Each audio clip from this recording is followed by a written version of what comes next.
एक फ्रूट होता है, कौन सा फ्रूट? নমস্কার বন্ধুরা, আজ 10ই ফেব্রুয়ারি সোমবার 27শে মাঘ আপনাদের জন্য আরও একটি ব্লগ নিয়ে আপনাদের সামনে হাজির হয়েছি।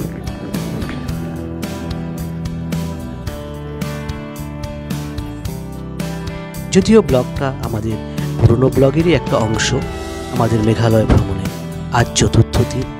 আমাদের মেঘালয় ভ্রমণের আর মাত্র একটি দিন বাকি। আচ্ছা, এটাই ক্লিন ভিলেজ? হ্যাঁ, আমি জানি আপনারা সকালবেলা উঠেই যে বেরোবেন, আমি জানি। আমাদের ড্রাইভার অজয়দা আপনাদের বলে দিল যে আজ সকালবেলা উঠে আমরা এই গ্রামটা ঘুরে দেখব, ওটা উনি অলরেডি ভেবে নিয়েছেন।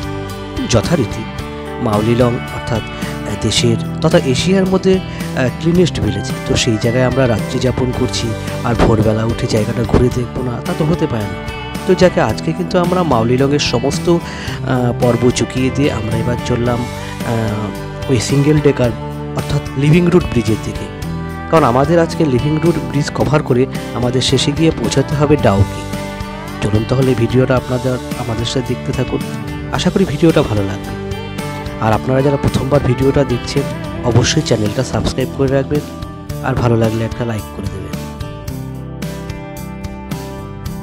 যাই হোক, আপনাদের একটা কথা বলছি যে মাউলিলং ভিলেজ থেকে এই লিভিং রুট ব্রিজের দূরত্ব মেরে কেটে আধ ঘন্টার পথ, আর আমি গুগল ম্যাপেও দেখে নিলাম 2 থেকে 2.5 কিলোমিটার। তো ইতিমধ্যে আমরা অলরেডি চলে এসেছি এই সামান্য পথটুকু পার করি লিভিং রুট ব্রিজে। চলুন তাহলে আমরা এবার টিকিট কেটে নিয়ে গিয়ে দেখি ঠিক জায়গাটা কেমন, আর আপনারাও দেখতে থাকুন। আমরা চলে এসেছি রুট ব্রিজে। তো রুট ব্রিজের প্রথম স্পট দেখা দিয়ে আজকের আমাদের দিন শুরু হচ্ছে। তাহলে আপনারা বন্ধুরা দেখতে থাকুন, পরবর্তী সময় আবার দেখা।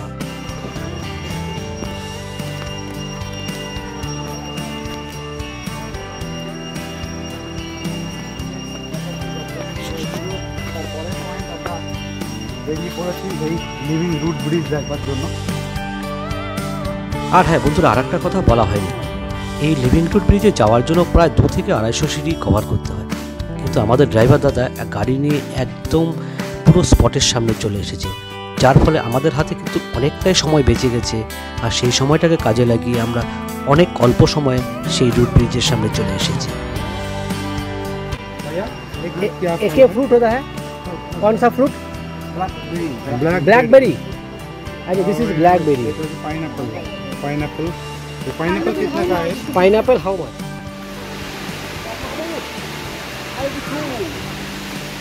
Living Root Bridge. This is one of the finest and striking and exclusive place. The travelers and the visitors will definitely spellbound after visiting the place.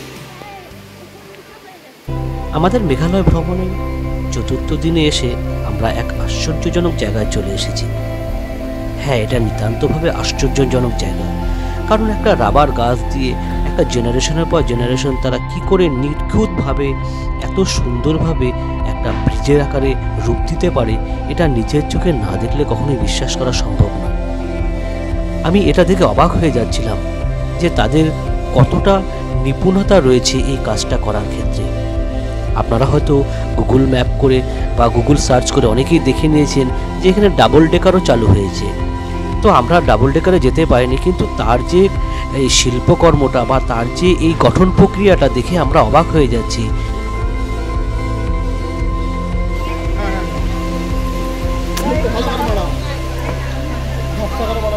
সাবধান, ঠিক আছে? এটাকে বলে রুট ব্রিজের অ্যাকচুয়ালি রুটের exploration. This is, I think, would you like to climb up here? আপনারা যে root ব্রিজটা দেখলেন, এটা খাসি সম্প্রদায়ের বিশেষ প্রশিক্ষণপ্রাপ্ত। তারা কিন্তু এই জেনারেশনের পর জেনারেশন ধরে সেই গাছের শিকড়কে এত সুন্দরভাবে সেটাকে বেঁধে রেখে এটাকে ব্রিজের রূপ দেয়।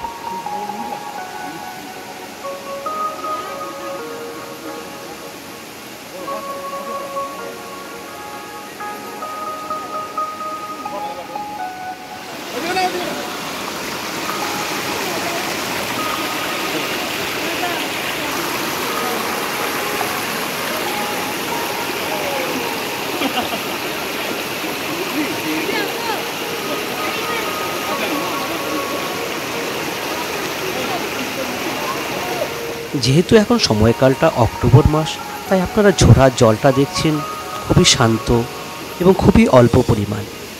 কিন্তু এর ভয়ঙ্কর রূপটা যদি আপনাদের দেখতে হয় তাহলে আপনাদের বর্ষাকালে আসতে হবে।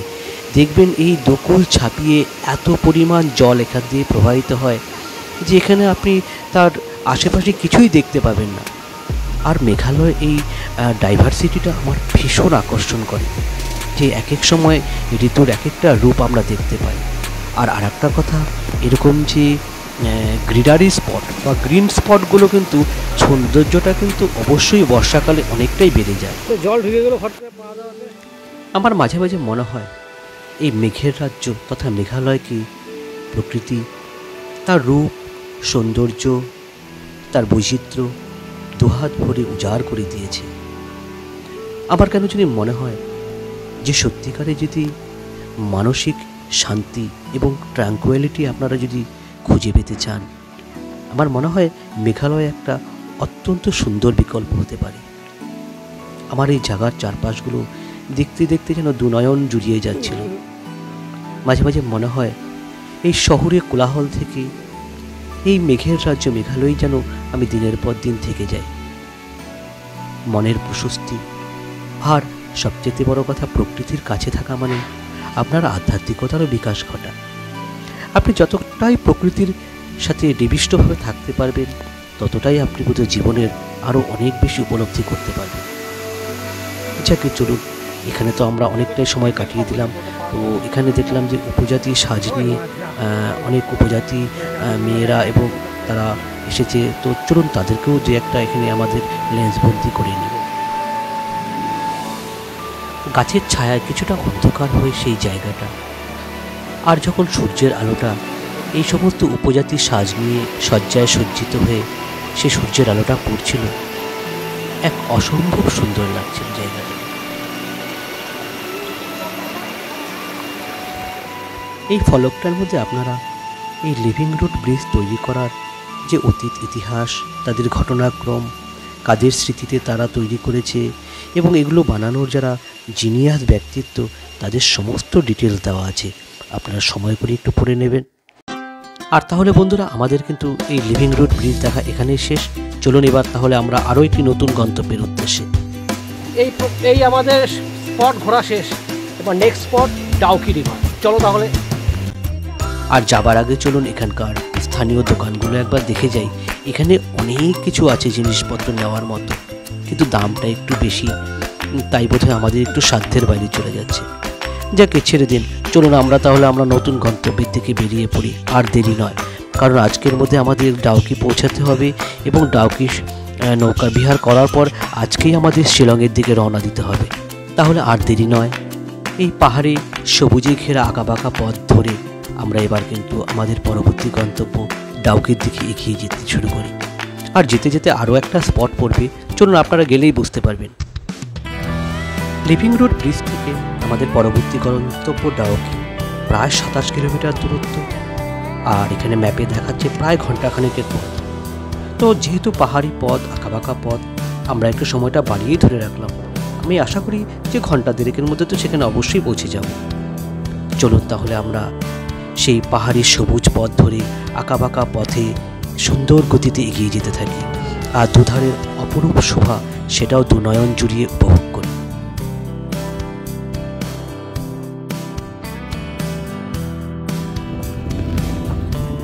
এই যে পাশের বেড়াটা দেখছেন, এটা কিন্তু আন্তর্জাতিক বর্ডার। এই বেড়াটার ওপারেই রয়েছে বাংলাদেশ, আর বাংলাদেশের সীমানা ঘেঁষেই কিন্তু আমাদের গাড়ি এগিয়ে চলছে সেই আমাদের পরবর্তী সেই স্পটের উদ্দেশ্যে। আর হ্যাঁ বন্ধুরা, আপনারা নিশ্চয়ই বুঝতে পারছেন একটা জিনিস, যে আমরা পাহাড় থেকে কিন্তু অনেকটাই নিচে নেমে এসেছি। দেখুন এখানকার গাছপালার প্রকৃতি দেখলে বুঝতেই পারবেন যে আমরা অনেকটাই সমতলে চলে এসেছি।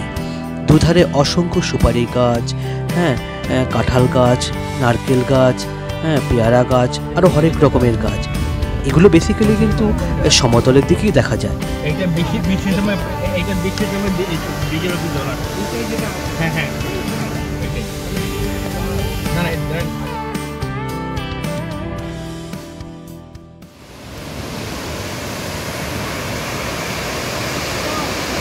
এখানে ধান যাও খেতে।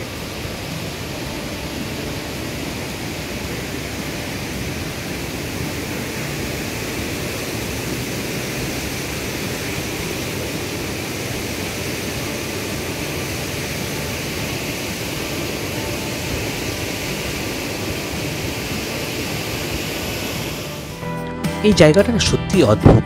একদিকে পাহাড়ের উঁচু ঢাল, আর একদিকে সমতল, এদিকে আবার বাংলাদেশ বর্ডার, মানে এক সমস্ত কিছু মিলিয়ে মিশিয়ে যেন একটা অদ্ভুত লাগছিল সেই জায়গাটাকে।